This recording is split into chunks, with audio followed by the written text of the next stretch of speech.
Visual approach runway to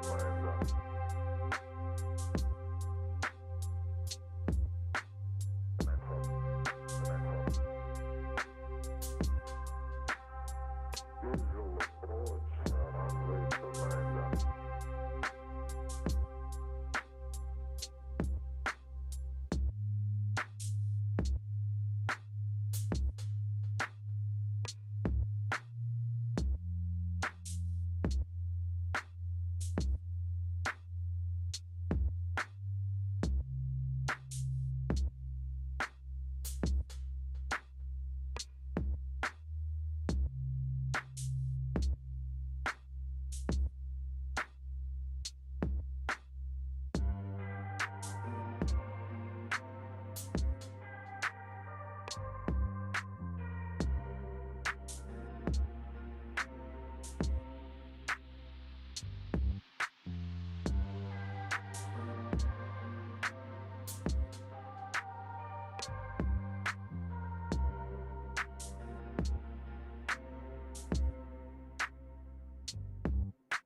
Through. Thank you. Thank you. Thank you. Thank you. Thank you. All right. So let me just kind of back up a little bit. We do an introduction. We're going to do Splunk 101 this week. I appreciate Cap letting me know about the audio. But Splunk 101, we're going to be doing a guided tour. I know it's been a little bit since we've kind of getting started with the sorry, I got everybody checking my audio coming through, so my apologies. I keep on getting distracted. But we're gonna do 101 today. It's been a little bit since we did it. I did miss last week, and usually I do the first Thursday is the 101 course, but decided that because of things I needed to take care of, that it prevented me from being able to allot the time last week. But we're gonna do 101 this week. I am a little bit about me. I'm a technical marketing manager here at Splunk, focused on industries, new markets, and innovation. Formerly an automation controls engineer inside of the manufacturing environment. So I used to program PLCs and HMIs and things of that nature, and started using Splunk in that environment to collect the information from those systems and do analysis on it. And now I've been a Splunker for over 4 years. Again, focus on new markets and innovation. First conf was in 2016. And some of my hobbies include home brewing, beekeeper, barbecue, fisherman, just all kinds of outdoor stuff. When I'm not in front of the computer, I like to be outside and playing with the kids as well. A little bit about it. So, Grace Academy. So we do first Thursday 101 proficiency level beginner. That's what we're doing today, even though it's not the first Thursday. Typically, our second Thursday is going to be a kind of an intermediate new products, learn how to use, example, like the dashboard framework. And third Thursday is kind of like the proficiency level expert. Doesn't mean you have to be an expert, but it might be for those people that are interested in, like, let's say, new uses of Splunk, or maybe applying Splunk into different environments in your company. So a little bit about it. We're here to have fun, ask questions. I got some questions up here. You can ask me through the process. Who's my favorite Power Ranger? Favorite Splunk search command? In my barbecuing and my charcoal propane type of person, and we just like to keep it kind of fun as we go through this. We're gonna, a lot of this stuff is, I'm familiar with, but at the same time, we might have bumps and hiccups along the way and things like that, which will be good because you'll be able to have the experience and learn how to fix things as well. Again, you're in here to watch me play games. I've played before. You want to watch me play games that I'm learning as well. I mean, I do know Splunk pretty well, but at the same time, there's things that we'll explore and go into new territories that I may not know. And yeah, let's get started. So, Today we're going to be focusing on we're going to sign up for Splunk Cloud, or I'm going to show you the process of how to sign up for Splunk Cloud. We install the data, and then we're going to do the Splunk Cloud search tutorial, and then we got some time for maybe some questions and answers. And if you want to curious about where the self-service fundamental references, right? Give me a second while I switch things over.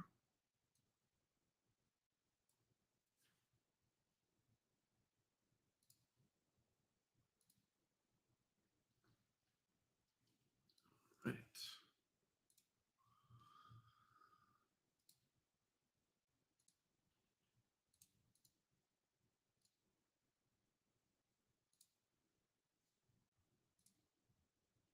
Perfect. Let me switch this up a little bit as well so you can see a little bit zoomed in on that. So first things first, we got to sign up for Splunk. And how do we do that? Go to splunk.com, and in the top right-hand corner, you'll see free Splunk.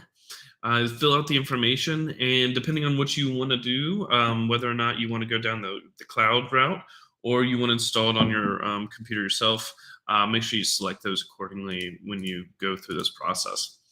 And then it'll take you to a screen, you'll download it and install. So this is what we're going to be doing today. I dropped it in chat, and I can do that again real quick. So make sure that everybody has it in the chat. So if you're wanting to go along and follow along, you have the reference information, and you can just pause it and replay it as you see fit. These will be uploaded, I believe, on YouTube. So if you want to follow along later at your own pace as well. All right. So once you are in Splunk, so once you install Splunk, you'll go to the address and colon 8000, and you'll log in, and this will be the screen that you're brought to. This is going to be kind of like the basic home screen of your Splunk instance. And then over here on the left-hand side, you have apps that are associated to the programs within Splunk. Today, we'll be spending most of our time in the search and reporting app. And this is one of the apps that are installed with Splunk by default, but at the same time, there's ability to download and install additional apps for your particular environment. And you can also make your own kind of apps. Just know that that's available. All right. So I won't read all of this, but I will be reading chunks at a time. So basically, what is in this tutorial? You'll learn how to use the search app to add data to your Splunk deployment, search the data, and save the searches as reports, and create dashboards. If you're new to the search app, this tutorial is the place to start. Perfect.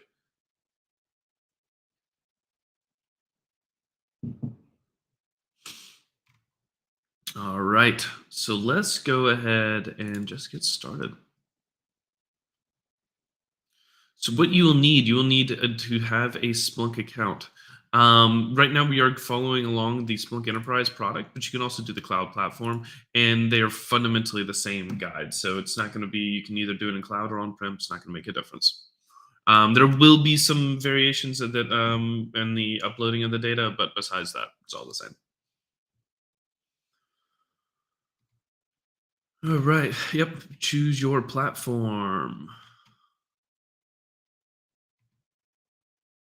Kind of guiding what you want to do. We've already assumed this is just kind of how you install. We're going to skip past the install. We're going to move. Let's go to Launch Splunk Web. This is some commands to start. We've already done all these. All right, let me just go ahead and we'll just go to about uploading the data. So there's a couple things that you need to do is you need to make sure that you download the data and you don't unzip it. Let's see where that data is.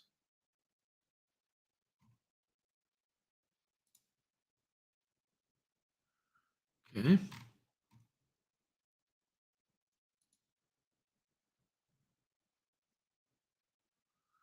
All right, there we go. All right, so what you need to do is see the download the tutorial data files. Okay. And what you'll do is download this tutorial data.zip and then download the prices.csv. I'll go ahead and do that again. Let's download, and then we'll do this one as well. Perfect. I've already downloaded them before, so it shouldn't be. So that's why you see I have a couple downloads already. And going back to the uploading the process, you must have the down data on your file. And what we are going to do is must remain compressed. It's helpful to understand the type of data. You can kind of review that. And then what we're going to do is we're going to go into our search and reporting. And we're going to click on settings, add data. And we are going to upload. And then we're going to select the file. So what we're going to first do is, I think I downloaded tutorial data. We'll do the prices CSV in case they've changed. Click next.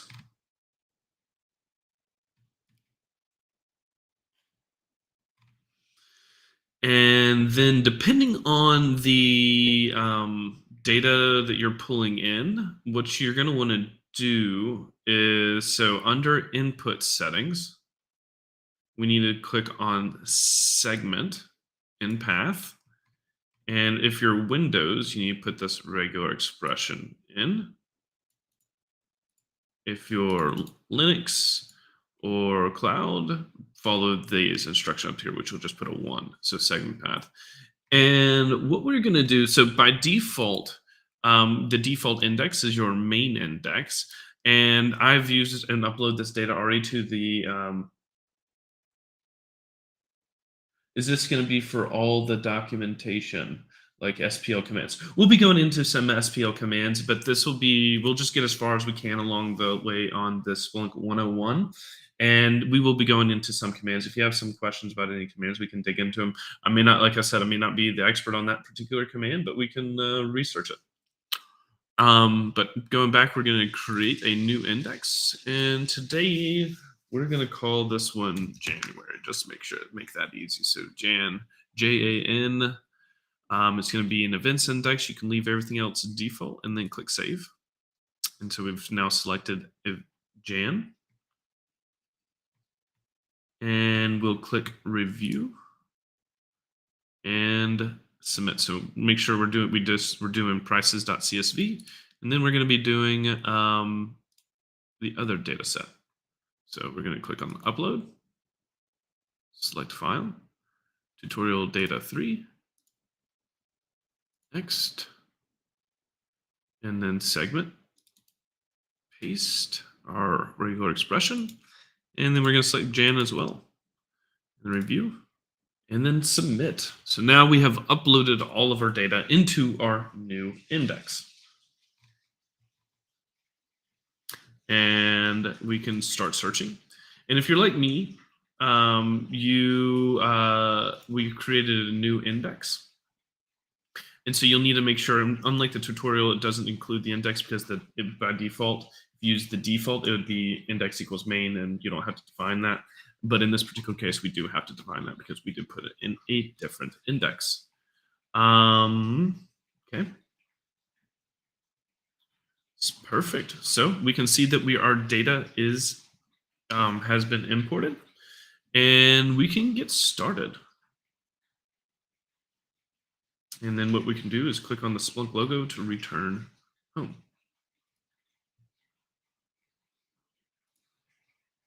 Using the Splunk search app. All right, perfect.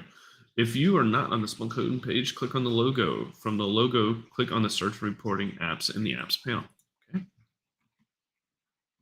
Here we'll kind of just review exactly what's going on in our kind of like the summary view about what we're looking at here. So a couple of things to highlight. You've got your time picker here. You have your search bar here. And you have your search history. So you can come here and see all your previous searches that you've ever done. For example, if you might have like clicked out of it or clicked home, that search command isn't lost. It's stored here, and so you can go find those. And what else do we have here? Event sampling, but your search and kind of your application bar is up here. And then you have your Splunk bar over here on the left, apps bar, search bar, time picker. Perfect.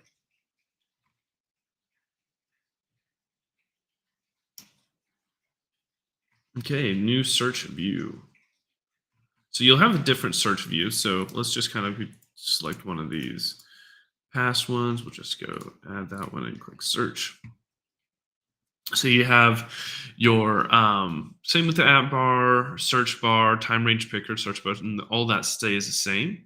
But you have a couple new additional things. For example, like the search mode menu selector to provide a search experience that fits your needs. Modes are smart, fast, and verbose. We won't get into that much detail, but for the most part, we'll be living mostly in the smart mode.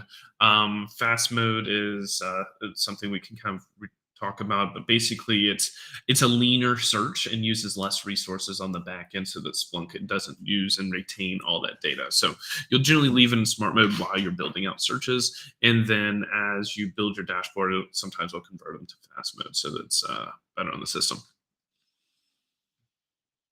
And then we have your fields bar over here on the left hand side. We'll talk about what fields are in a second.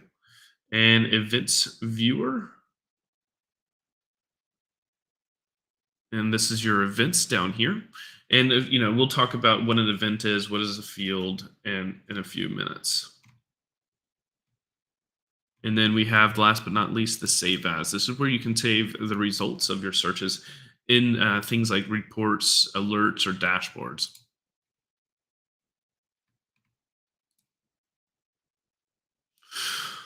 All right. So let's get started. What we're going to do is now we're going to leave it an index, and index equals Jan, because it says just type in Buttercup, but we actually just need to include index of Buttercup games and click search. So what we are doing and defining is any search results will come back with anything that has Buttercup games inside of it. So for example, as you can see them highlighted below, and it's a simple filter. Another thing to know is that a boolean, this and right here, this is assumed as and, so it's index equals Jan and Buttercup games. This is unnecessary to keep it there, but just kind of assume that that's how it functions.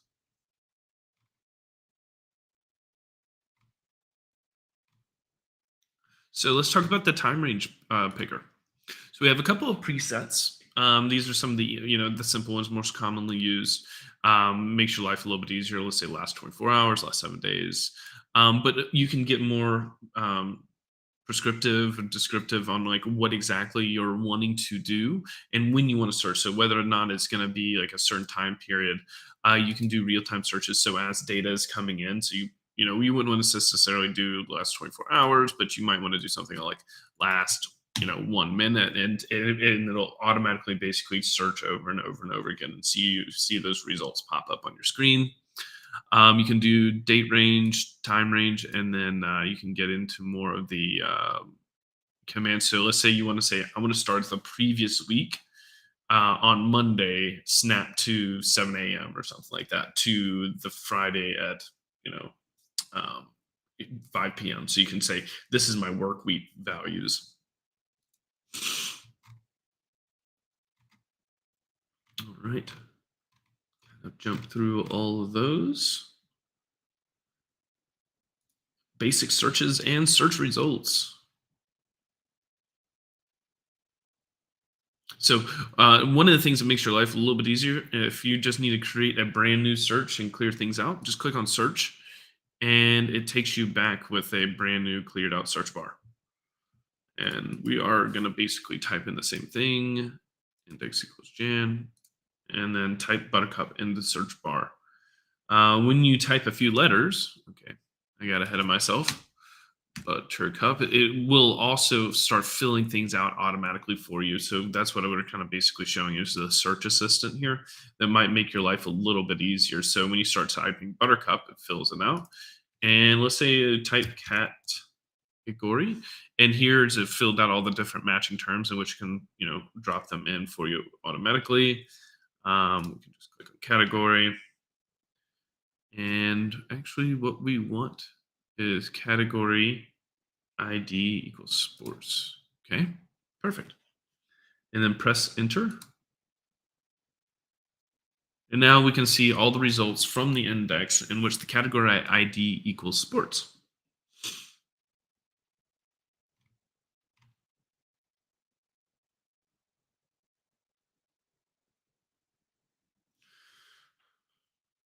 All right.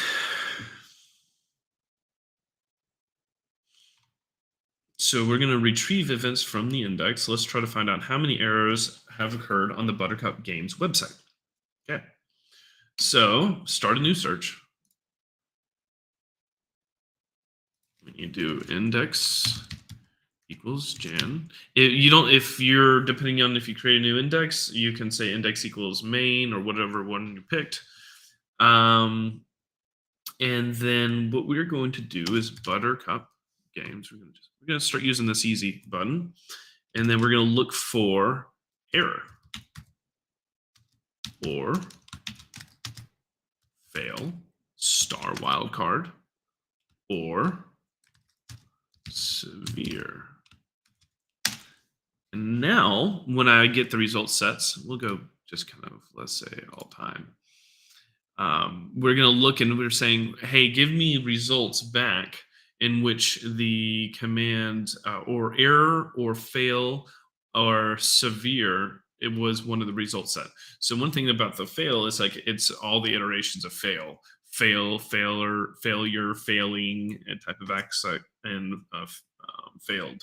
So you can see all those without actually having to type them all out. Also note that a lot of things are case sensitive, so you need to make sure that you do capitalize the or and.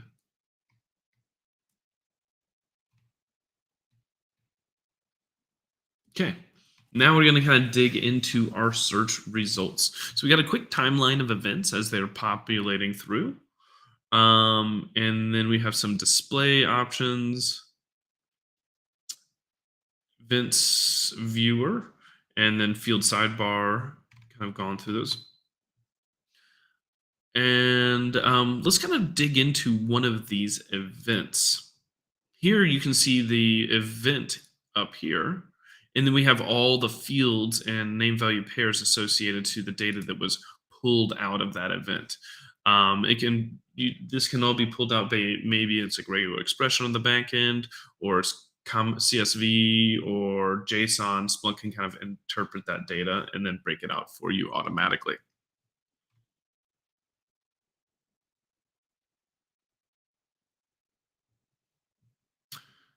List view and table. Okay, so you can see all the data in a table view.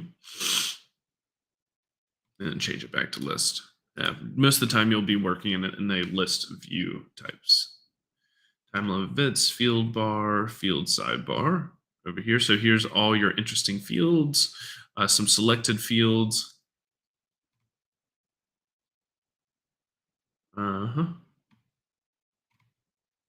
Perfect.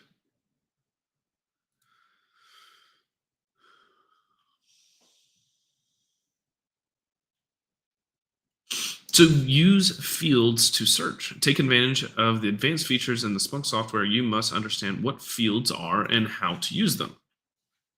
So what are fields? Fields exist in machine data in many forms. Often a field or it is a value that with a fixed delimited position on a line, or a name and value pair, where there is a single value to each field name. A field can be multi-valued. That is, a field in a single event can have multiple values in a field. So for example, you might have, I think of a simple like if you purchase something in a shopping cart, a multi-valuable field, like if you purchase something online, you could have multiple things of what was actually purchased, and that would be a culmination of all the things associated to that purchase action. Some examples of fields are client IP for IP addresses accessing your web server, time for the time for the timestamp of the event, and host for the domain of the server. One of the more common examples of multi-value fields is an email address, while the from field will contain only a single email address. The to and CC fields will have one or multiple addresses associated to where they are going. So, extracted fields. Splunk software extracts fields from the event data at index time and at search time. So, what does that mean? So, Splunk, as you can see, this is how the data is coming into Splunk. And at index time means that as the data is coming into Splunk, Splunk already knew or has been taught how to extract that data and populate those fields for us automatically. And when I say fields, all of this information below the name value pairs. But at search time, you can also do something whereas after the fact of the data is coming in, you can do more field extraction. So for let's say, for example, I want to pull out additional information that I may not have found useful when I first search it. Doesn't mean you have to go back and change the index extraction because at the same time, like you've already indexed all that data. You can do at search time. So the period of time beginning when a search is launched and the ending when the search finishes, during that search time, certain types of events processing take place, such as search time field extraction, field AOSing source types. And so a lot of those things like at search time, things are changed and configured. For example, you can do macros and you can combine the information based off of a lookup table to enrich the data at search time. All right, so click the search in the search app bar, clearing things out. And we click on index equals Jan, and then source type equals access underscore star. Perfect. I'm going to leave it in the last 24 hours and fill out this information. So what we are looking at here is access has multiple different results, and with the star we can see the different wildcards and results.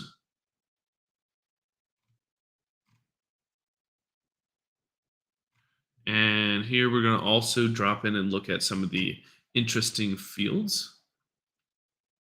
So what is it was selected field. So I've already selected them over here, but I'll show you the process of how we'll select those fields. So over here, to add values to the selected fields, click on all fields. So we'll pull up this window you can see below there. And let's kind of talk about what this means. So we've selected action and some of the other ones. So I think it's category ID and product ID. So those are the ones that we're like interested in. We're going to be using a lot during this whole process. And what we're looking at here is action has 5 distinct values. In the event coverage, that means that within the data that we have received, it exists 52% of the time. Category ID, there's 8 unique values and exists 42% of the time, and product ID is 16 unique values and it exists 71% of the time. And you can kind of see that the type, whether it's a string or a number. And then it's going to want you to basically come through here and select action, category ID, and product ID right here. And then so it drops them. I've already done that. And then you go close out.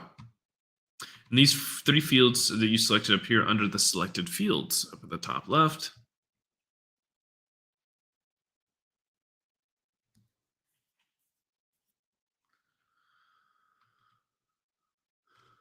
And identifying field values. So under selected fields, notice the number 5 next to the action. Okay, we talked about that. Click on the action field.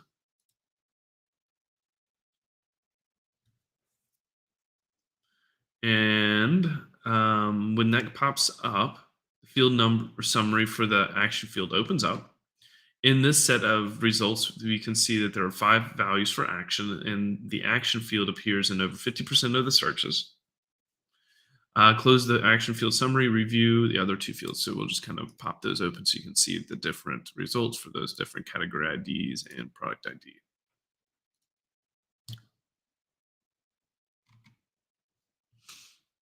Open up the caret. We're going to look at the arrow. Excuse me.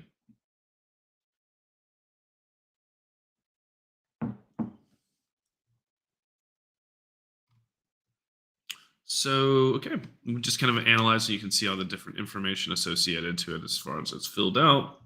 So let's do a new search. We're going to click yesterday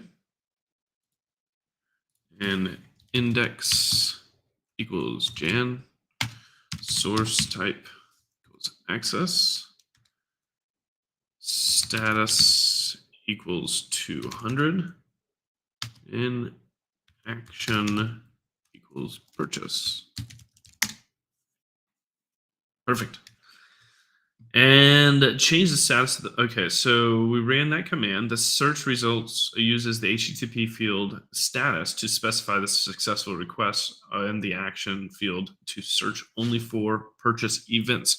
So what we're looking at here is status 200. So we successfully ran the action purchase. So all the examples in which somebody purchased something. You can also change the search for the failed purchases in a similar manner by just putting an exclamation point or bang, and which looks for all the cases in which the status does not equal 200 while somebody was trying to purchase something. Give you kind of an idea of how that search goes. And we're going to open up a new search and change this to all time. And I'm going to copy this real quick. Index equals Jan and paste that in. And now what we're looking for is that error or fail, star or severe, or status equals 404, or status equals 500, or status equals 503. So these are all the instances in which a form of a failure has occurred. And then click on source in the selected field list. And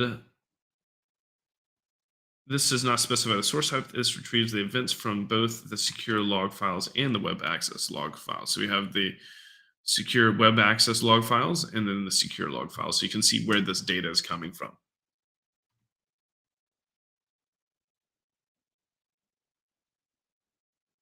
We were supposed to run that as all time. So, oh, we did run it as all time. Now we want to switch it to yesterday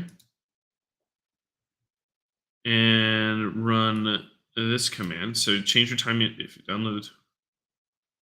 Okay, so that's just telling you right now. This warning is saying is if you indexed it, remember it's timestamped. So if you index the data and then you spent a couple of days, you might have to do all time. But just follow along. If you've uploaded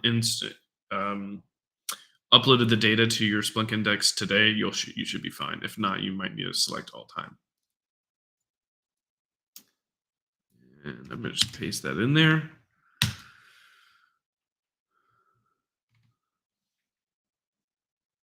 As you type this the search, and then you can see the category ID equals simulation, the count of events returns, the number of simulation games purchased, find the number of purchases for each type of product sold on Buttercup Games Online. Remove category ID equals simulation. So right now we see that there's a 331 events. So you should see that number go up to about 623 events where people were purchasing something. Then locate the category ID values by clicking on category ID over here on the left. And then click on names such as accessories. So now you can fill that out and it'll automatically run. So 43 accessories were purchased yesterday.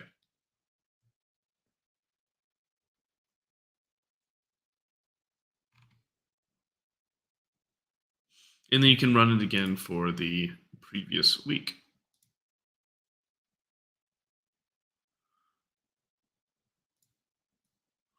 And fun, we'll just skip ahead real quick and I'll show you just a quick, if you want to see how this looks in a quick chart, you can do stats count by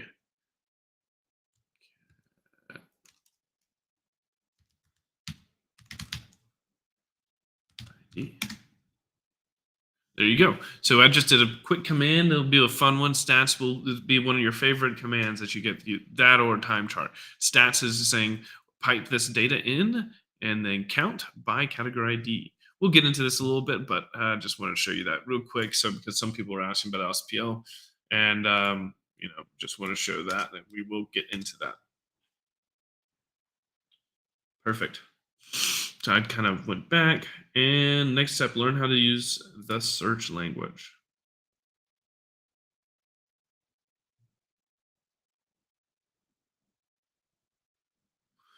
All right. So the search that you run to this point have retrieved events from your Splunk index. You are limited to asking questions that can only be answered by the number of events returned. For example, you ran the following search on to determine how many simulation games were purchased. To find this number of the days of the previous week, you need to run it again against the data to see which product idea or products are more popular than the other. Run the search for each of the 8 category IDs and compare the results. So the Splunk developed the search processing language to use Splunk software. SPL encompasses all the search commands and their functions, arguments, and clauses. And one way to learn the SPL language is by using the search assistant.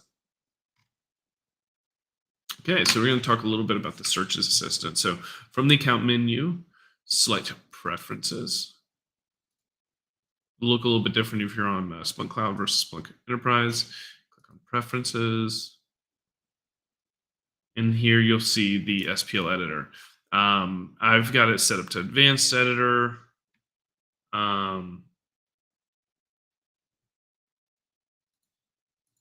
General tab, you can select it to full, so you can get more information. We'll leave that in there as full for right now. And then I added the line numbers and the search autumn format. And then I have also set it to the dark theme if you wanted to look similar to mine. Click apply.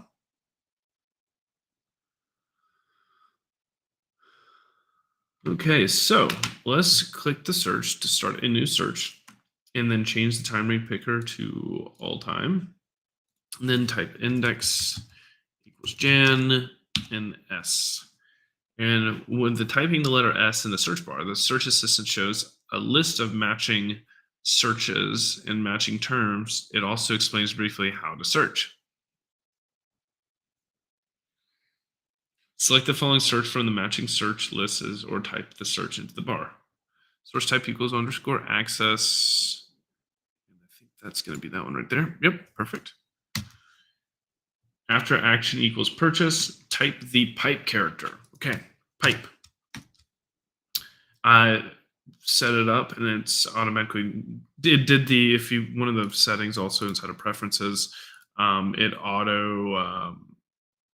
search auto format, so it automatically created a new line for me to make it a little bit easier. But if yours pipe's still up there, you can just say control pipe or command pipe if you're in an Apple, and it automatically clean it up for you. Okay. Notice now when I come back up here, let's expand this if it went away. Notice that the common next commands, so you've got time chart, you've got chart, we've got top and stats. And what we're going to do is select top and then category ID. Just click on that. And then run the search. So now it's giving me the top results for category ID for all time. So with the top purchases, and I think it limits it to 10 or so, but you can control that command. If you want to know more about that top command, what you can do is you can go to Splunk documentation top. And from here, you can go to docs, and then you can just select on top. Perfect. There we go. We're already at top. And you can see how those commands and find out more information about how to use that. I always like to run quickly down to examples so you can see how some people have used them, and you can see the type of view below as well. Perfect.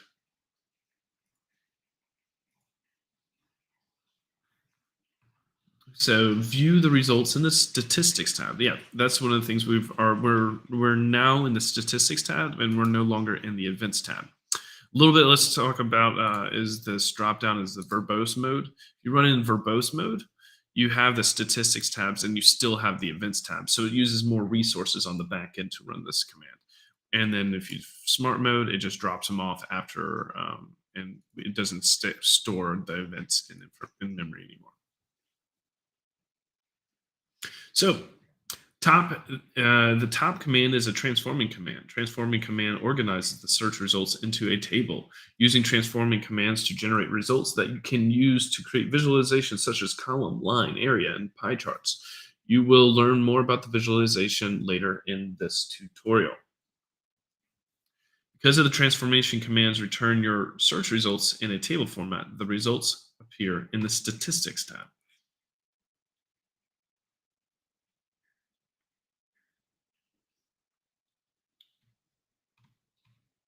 Okay, perfect. So now what we can do is right now we are viewing this in the statistics tab, but maybe we want to view this in the visualization tab. Click on the visualization tab and click on where it says pie chart. We're actually going to want to see this in a bar chart.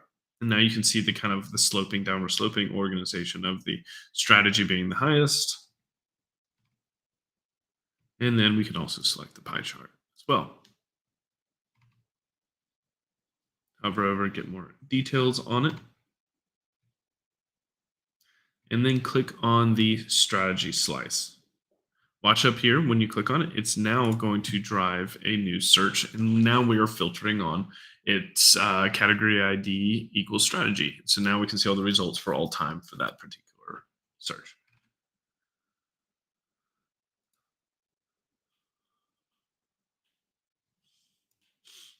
Example one, search without a subsearch. Start a new search.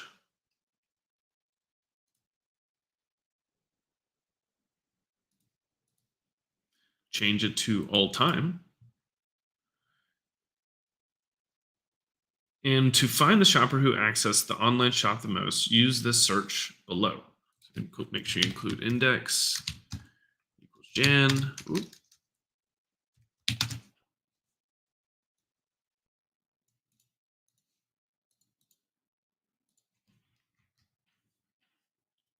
And if you're like me, you just control pipe and it'll clean things up for you.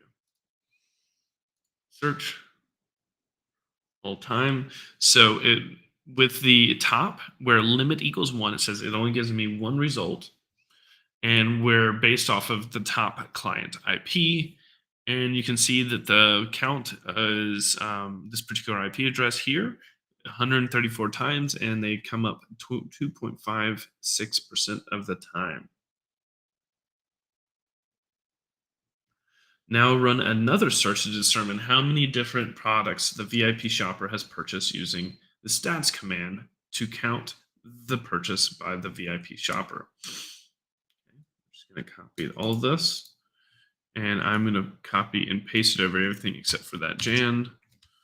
Control pipe and enter. Now you can see this is a list view of all the different products that this IP address had purchased. And what you can see is we've done stats count. So it gives me the total number of count of purchases, distinct product count, how many different products did they purchase, and it was 14. And then values of the product ID. So it basically gives me the list of all the total products that they were purchased.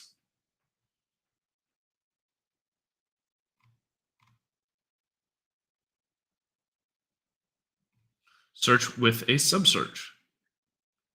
Copy and paste the following search into the search bar and run the search.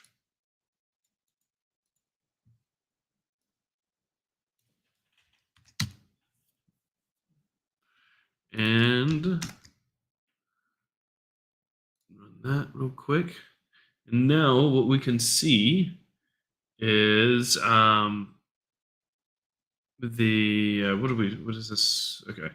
This search returns the client IP for the most frequent shopper, client IP. The search is almost identical to the search in the example one, step one. The difference is that the last table we have tabled. So let's talk about the table for a second. So if I just cut that out and paste, we have this result.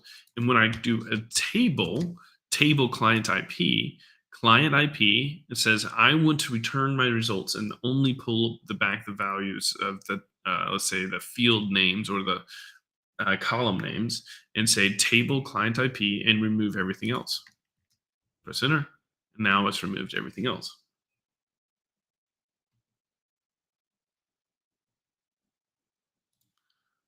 Okay. Now we're going to do a sub search. And if you were like me and you had a new index, let me just control pipe. I need to click index equals Jan. And I also need to put index equals Jan here. And it's a sub search. When I click return, it now, because okay, so a subsearch is enclosed in square brackets and processed first when the criteria are parsed. So everything inside the brackets processes first, and then everything outside of the bracket is processed next. So the most frequent shopper becomes the subsearch for the purchases search, and this purchases search is referred to as an outer or primary search because you're searching the same data. The beginning of the outer search is identical to the beginning of the subsearch.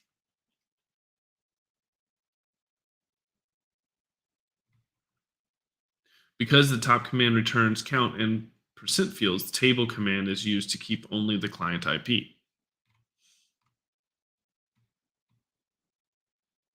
Now, make sure your syntax is easy to read, and that's what I was just telling you about. You can just say control pipe, and it'll clean things up for you. Or you can do command pipe, or you can also use command shift F if you're using a non-English keyboard.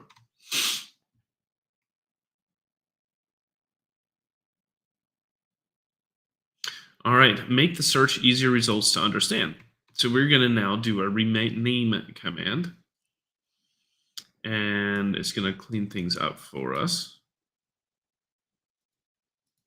I think at the same time, I only need stats action purchase search. Yeah, it's the same. So I'm just going to copy this last part right here with stats. And we'll go over and refer exactly what it's doing. So stats count as totals purchase. So renames the term count as total purchase. Product a distinct count product ID as total products, value product ID as product IDs, and then it also renames with this another command is rename client IP as VIP customer. So now you have this just makes it more user friendly when you say you want to save this as a table. So let's say, for example, pie chart's not going to necessarily help us. I guess it's not really. It's going to be just a kind of a table view here, so you can just use it for later, a little bit easier to reference. Next, the complete part of the search tutorial continue to enriching events with lookups.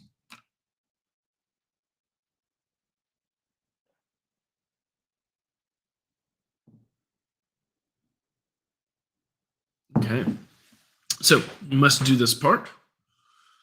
All right, there are 5 key steps to enabling field lookups. Upload the lookup field file, share the upload file with the application, create a lookup definition, and share the lookup definition with the applications. Optional, make the lookup definition automatic.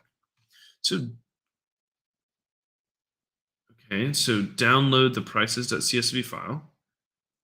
With the tutorial lookup file, you can match the codes in the Buttercup game stores with code IDs in the lookup file. So we need to uncompress and then grab the prices.csv file. So downloads. So that was what prices it said. Prices.csv. Extract.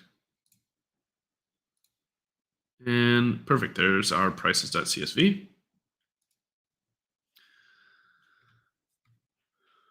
So now what we want to do is find the lookup manager. So settings, lookups. In the search bar, click settings. In the knowledge bar section, lookups. Perfect. Upload the lookup table. So in the lookup manager, locate lookup table files and add new. And we're going to choose our file. So prices CSV, prices.csv, open. And we're going to call this prices.csv.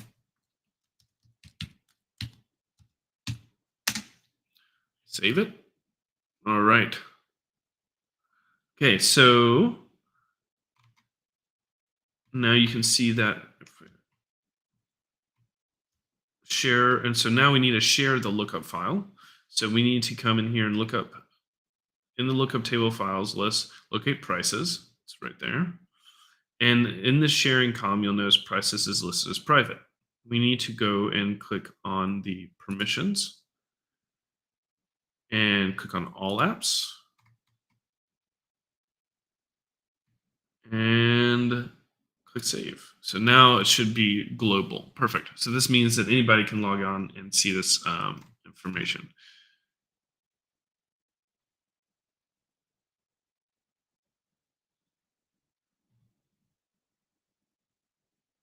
So if we click on lookups, and for the lookup definitions, click on add new. So what we're doing is we're creating a lookup table, and then we are going to be able to allow these enriching the searches with a automatic lookup. So for lookup definitions, click on add new. And then what we're going to do is give it a new name. We call it prices lookup. And we're going to say file base, and then we're going to go ahead and select prices. And then leave the checkbox for unchecked, and then click save.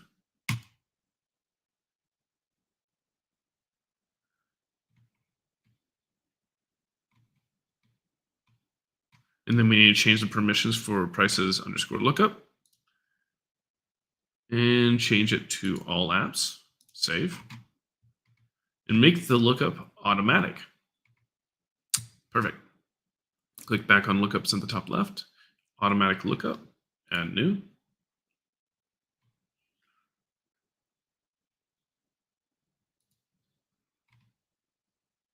So make sure I'm not skipping anything, and then click add new. This takes you to the new lookup. For the destination app, make sure to search for name auto lookup prices.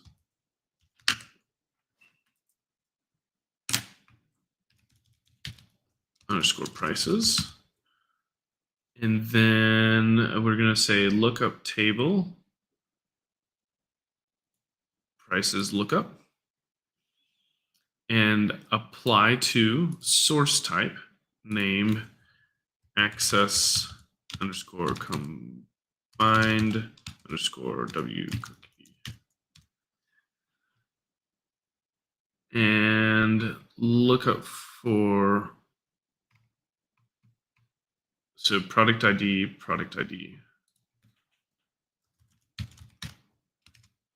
Make sure that you get this correct on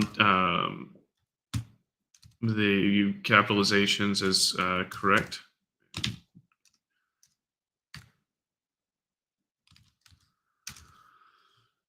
As I say that, I'm going to just copy this because I could see myself missing something right now or misspelling something. And then look up input fields. And then we're going to add these to the output fields. So in the first text box, you'll do product name. And then second one, product name. and add another field. We're going to do price and then price. So I always get these backwards, but basically what we're doing is now we are doing a lookup table from the prices lookup. We're applying it to source type where access source type called access underscore combined W cookie. And the lookup fields is product ID. So the product ID inside of our search or the W access combined is now looking for the product ID inside of a lookup table. And then once that happens, we are outputting, adding more data to our search based off the lookup from these fields. And I think we are renaming them in the process. For example, it's product ID, but we want to do this structure and price and keeping price the same. And then keep overwrite fields unchecked and click on save.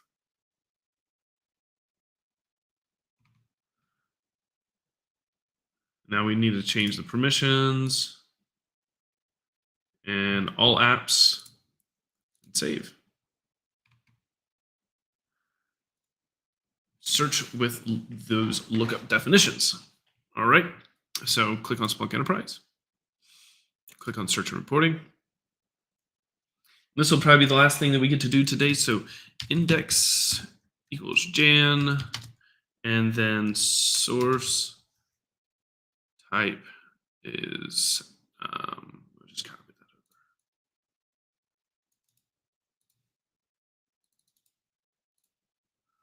over. And now what we should do is we should see if I did everything correctly. We should see, let's see if we got all fields, price. Oh no.